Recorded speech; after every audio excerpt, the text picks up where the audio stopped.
Good evening, and welcome to my home. This is Northern New York's Most Haunted, with me, your host, Nick Dephtereos. The story you are about to hear is the tale of no ordinary woman. She was born an Italian aristocrat, but almost 200 years ago found herself here, in our own North Country, cursed by beauty and loneliness. Though it has been over 150 years since her death, there are those among us now who meet her still. Brace yourself for a journey through time and other realms.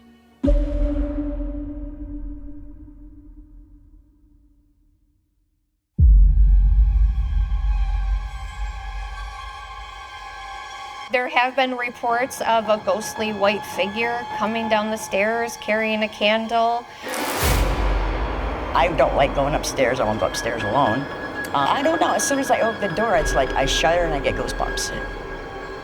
There were people yelling and screaming. I heard noises and laughing and clinking glasses. What was that? Who's out there?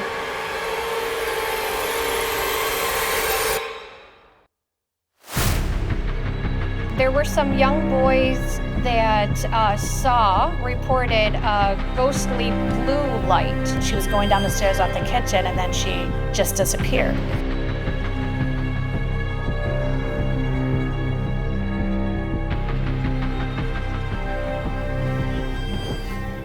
Have you ever wondered why certain places seem like magnets for the strange and supernatural? Tonight we'll hear about one of the most extraordinary and enchanting places of all. I'm here at the 200-year-old mansion of David Parrish, which is today the Frederick Remington Art Museum in Ogdensburg, a place that has been home to some of the most incredible art in American history: landowners, an Italian countess, seances, angry mobs, and strange happenings that are still going on today.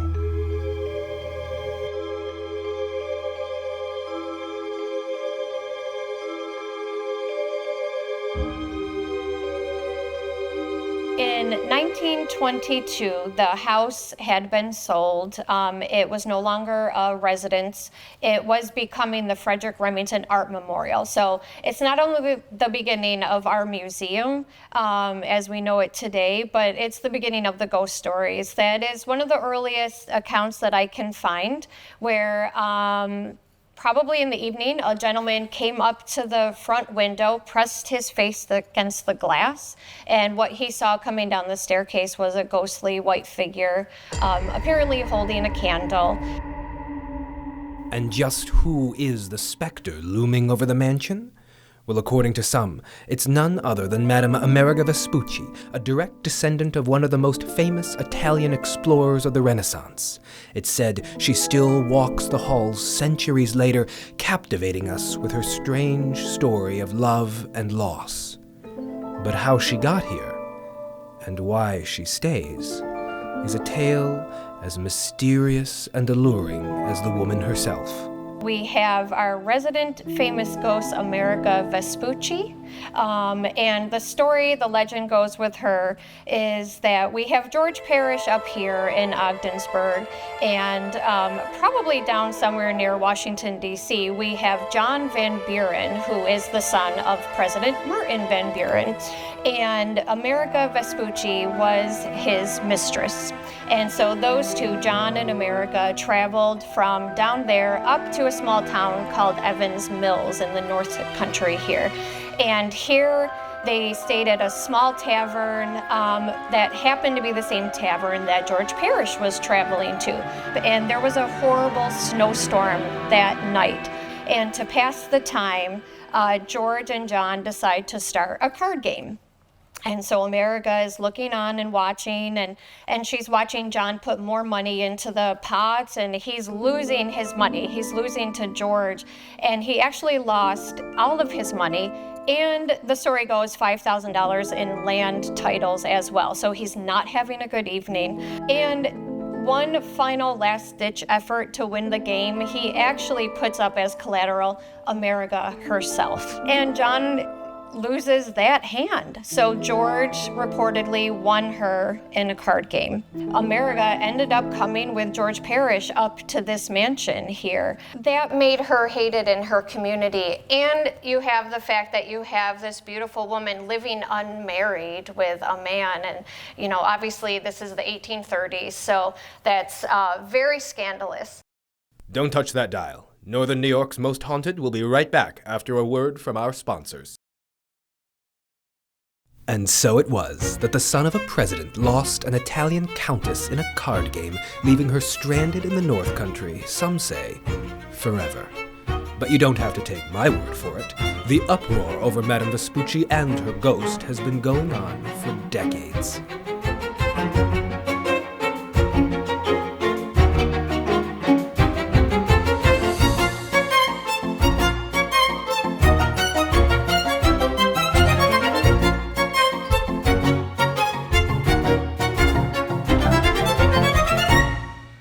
The National Enquirer, that prompted them to come out, and they actually brought their own investigator. He had this newfangled tape recorder that could record voices. By 1973, the ghost sightings at the mansion were so prevalent, the city historian Elizabeth Baxter sent a letter to the National Enquirer.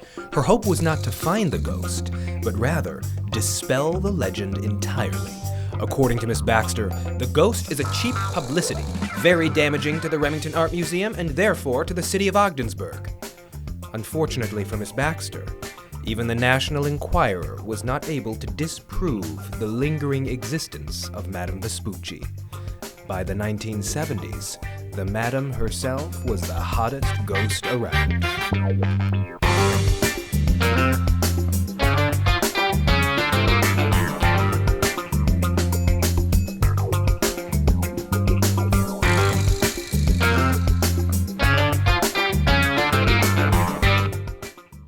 There were some young boys that reported a ghostly blue light throughout what was then the Frederick Remington Art Memorial. And then there were other people that came and they had also experienced seeing lights inside. It really blew up into this huge, like the town came outside of the museum. There were people yelling and screaming and everyone was looking for the ghost. It was really chaotic. One girl did scream that she saw a white figure walking behind the museum. And so, after all these years and all her infamy, Madame Vespucci has kept up residence at the mansion. Despite the press and prying eyes and the scorn of society ladies and city historians alike, she remains, it seems, very much at home. I've been down in this first floor and I have heard what sounded like someone running their finger along a chandelier, that distinct sound. And the person I was working with, it was in the evening, but I was with one person, we both looked upstairs. I'm like, you heard that, right? So I went upstairs, there was nothing out of place, everything looked fine. Well, a couple weeks later, I happened to be up in a room and I was doing some dusting and I realized we have like candelabras that have little crystals hanging off of it. And I'm like, oh my goodness, I kind of have a feeling that's maybe what I heard. One of the more chilling explanations for the continued haunting of the mansion has less to do with Madame Vespucci and more to do with one of the house's later residents who, shall we say, took it upon herself to stir the spirits up. Eva Remington was very interested and a follower of the Spiritualist movement, very popular around the turn of the century. And when Eva moved in here, she did bring in a medium, and they did conduct seances in here to try to contact Fred, to try to contact her deceased husband. In the end, Madame Vespucci's presence might be the result of one lonely widow's dabbling in the occult, reaching beyond the grave and waking not her husband, but another woman, just as lonesome, who had once lived in the very same house with the same heavy heart. Countess America Vespucci. Undoubtedly one of Northern New York's most colorful and vibrant residents in our entire history. It was said she was loved by men and hated by women. But remember the next time you're in Ogdensburg that this legendary Italian beauty, for all that was said about her, might still be in residence. Of course, like any great tragedy, Madame Vespucci's is one of loss and longing, played out against the backdrop of our own bleak, cold wilderness. But like any truly great story, we must go back to the beginning. The tavern, where the card game was played that condemned Madame Vespucci to a life in the wilderness, it still stands. And it's there she's made her most alarming appearances. And so too must we.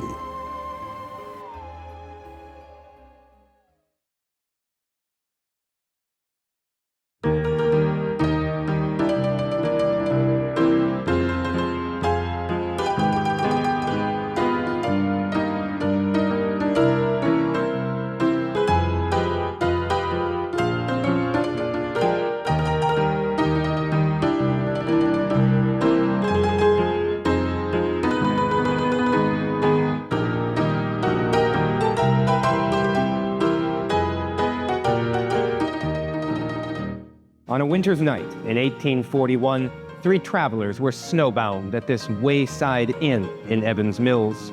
The son of the U.S. president, his mistress, a beautiful Italian countess, and one of the richest men in America. To pass the time, they played a game of cards, and the result of that game changed their lives forever, and the lives of those who still see them here today. So this building was built in 1827 by Captain John Hoover. He built it as a hotel for passerbys. President Van Buren's son lost his mistress in a poker bet here to George Parrish. So it is rumored that she stays here, haunts here, as she was lost in the poker game. My husband, who was not a believer at all, one night we were here, we were sitting at the bar, he excused himself to go to the bathroom, he came back and he was pale, and I asked him what's wrong, and he was speechless. He couldn't even speak. It took a few minutes for me to get out of him, and he's like, I seen her. And I said, who did you see? And he said, the ghost. I'm like, what? He said that he came out of the men's bathroom, he looked into the kitchen where he saw a long-haired female, which the other patrons that have seen her, the men, it's been long hair. So he thought it was a customer. So he followed her through the kitchen, like he came in and she was going down the stairs off the kitchen, and then she just disappeared. The very next day, my son and I were in here, we were talking. I was facing one way, he was facing the other. And I never told my son about the previous day with my husband seeing, and we're talking, and then in mid-conversation, he stopped. And he was speechless, and then all of a sudden he looked up and he just pointed like that.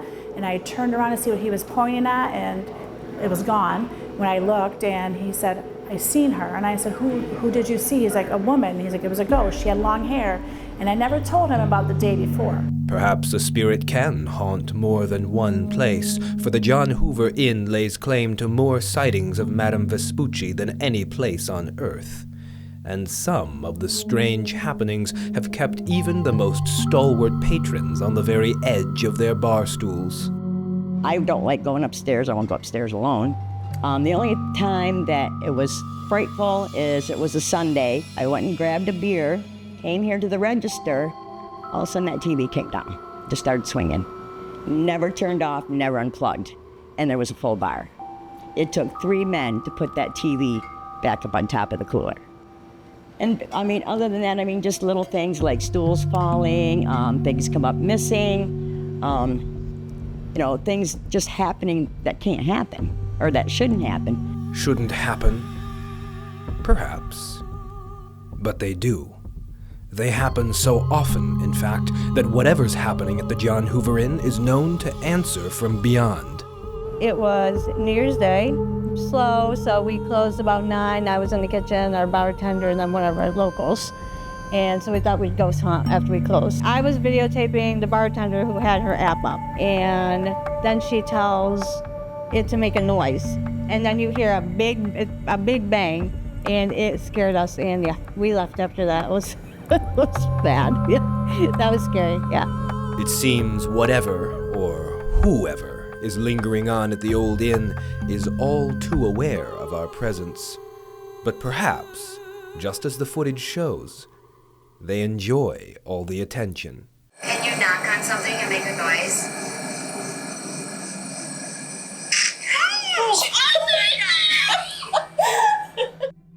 I put in a dance floor and the bar had closed, and I knew that I wanted to have the floor finished before our Halloween party, which was going to happen on Friday night. So I was in here polyurethaning the floor, and I heard noises and laughing and clinking glasses in what was the dining room. Now it's the game room, but when I had it, it was the dining room. I said to myself, now I know I locked that door.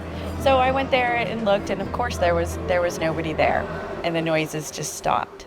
So I came back out here and I'm polyurethaning the floor some more, and again I hear the noises, and there's people laughing and like talking and glasses clinking, and so I walk in the back room again, and again there's no one there. So I decided maybe it was the fumes from the poly and probably enough for tonight, and I left. The next morning I came down and I'm opening the bar, and one of the renters from upstairs, because we have hotel rooms up there, she came down and she's like, wow, wild party last night, huh? And I'm like, no, I think the bar was closed around 9, and then I just spent the rest of the night staining and polyurethaning the floor. And she said, what time did you leave? And I said, I don't know, 2 o'clock old time, 3 o'clock new time, somewhere in there. And I said, why? And she said, there was a party going on all night long. I thought for sure that you were down here just throwing a party and I wasn't invited, because all I heard was laughing and music and glasses. And she goes, I almost came down to see what was going on, but I was really too tired to do so. So perhaps, nearly 2 centuries later, Madame Vespucci herself is hosting an eternal party at the John Hoover Inn. After all, a woman steeped in scandal, known for her notoriety, might just find it charming to enchant us all, night after night, for the rest of time, in the same rooms that made her famous. The John Hoover Inn still welcomes travelers at the crossroads just as it has always done. So memorable is this place that some of its patrons are still enjoying themselves here almost 200 years later, with no sign of leaving anytime soon. Don't touch that dial. Northern New York's Most Haunted will be right back after a word from our sponsors. Oh, but Madame Vespucci was no ordinary woman. Captivating, beautiful, alluring, and mysterious, is it any wonder she remains as charming in death as she was in life? When I was little, I used to get my hair cut upstairs. There was a hairdresser, and to get up there, you have to go up some creepy old vintagey stairs. And I would always play on them. My mom would always yell at me, come on, you gotta get your hair cut, we gotta go. I always felt like there was something in there upstairs, something like somebody wanted to play with me. Well, I remember this day, I was like, I want to say I was around 4. I went upstairs, all my toys, and then I just stopped, dropped all my toys, and started laughing. Desiree, the hairdresser, and my mom were looking at each other like, what is she doing? What is she laughing at? And I said something, it was just gibberish, I guess.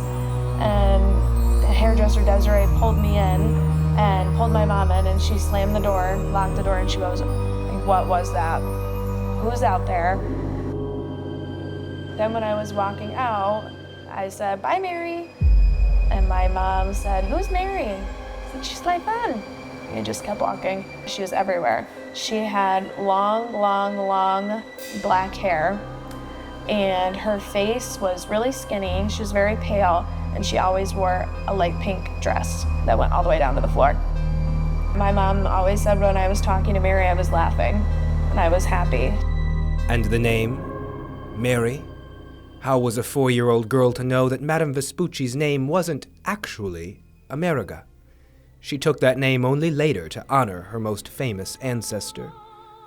When she was born in 1804, she was Maria Elena Vespucci, or as she came to be known first in America, Mary Helen. Like the best of tragedies, Madame Vespucci's plays out like an Italian opera.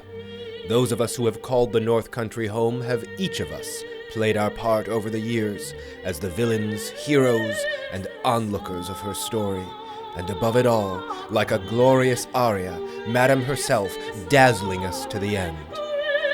We should count ourselves lucky that this drama played out before us. And on rare, strange nights, when spirits take to the air, it plays out still in all its magnificence.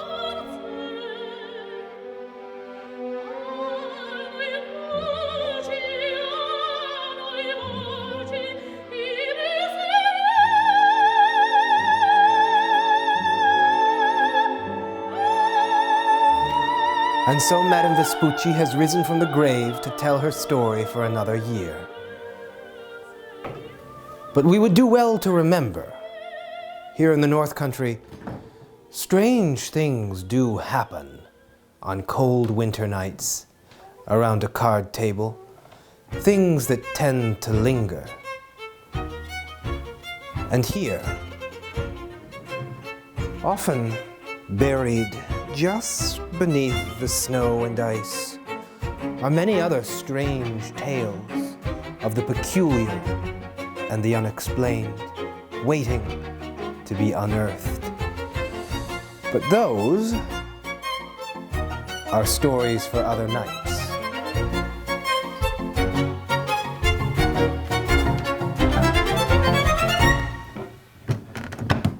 Oh, and one more thing. Happy Halloween.